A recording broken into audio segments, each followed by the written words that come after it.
Boris Johnson's government could abolish the BBC at any time, an expert has claimed after revealing former Downing Street residents raised concerns over their interests being poorly served.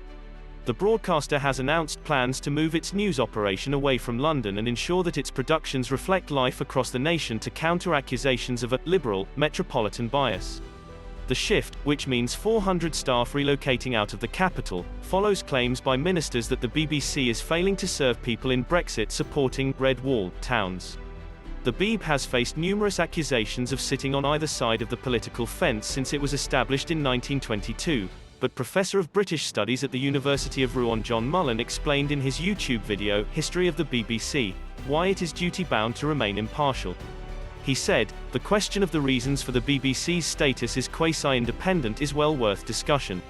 Governments have played an absolutely essential role in the history of the BBC.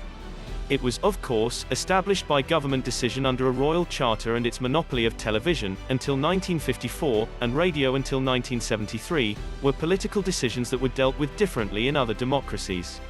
The BBC governors, who, in our period, were appointed the Director General of the corporation, were, in their turn, appointed by government. The government could, in theory, abolish the BBC at any time. Royal charters incorporate a body, turning it from a collection of individuals into a single legal entity. They are granted by the Queen on the advice of the Privy Council and are within the royal prerogative. They are legally binding documents, and do not require parliamentary approval and are not generally debated in Parliament. The BBC was established by Royal Charter in 1927, and is subject to periodic reviews under its agreement with the Secretary of State for Digital, Culture, Media and Sport. The last one was in 2017. But Professor Mullen explained the interesting paradox of this situation. He added, "The government can abolish the BBC, yet it cannot directly control day-to-day content. Prime ministers occasionally consider their interests as poorly served by the corporation. Margaret Thatcher in the 80s was angry at a series of BBC documentaries that were, nevertheless, screened. One of them suggested that high-up leaders of the Conservative Party had links with extreme right groups." The expert went on to detail how Mrs. Thatcher pushed for the privatization of the broadcaster. He continued in October, "Thatcher was not happy about that. She often expressed extreme criticism of the BBC.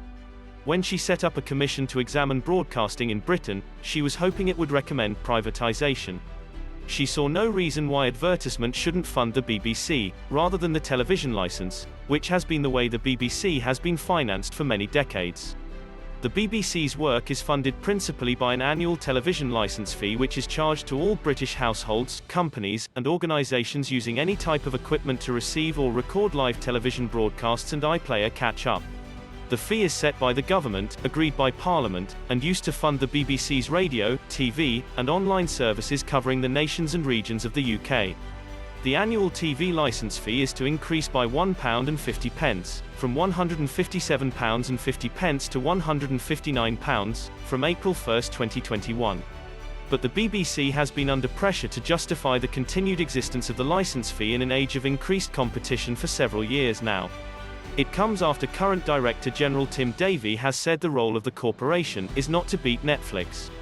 He also confirmed over 75s will not be prosecuted over non-payment of the fee after the universal right to a free TV license ended for that age group. After the change, only those in receipt of pension credit do not have to pay. The BBC is currently negotiating with the government about the price of the license fee from 2022 until its current charter ends in 2027, and Mr. Davie conceded that the broadcaster has no inalienable right to exist. If you like this video, please hit the like button to give this channel a boost, and if you would like to see more videos from this channel, please hit the subscribe button and ring the little bell to get notifications of our future videos. Have a wonderful day.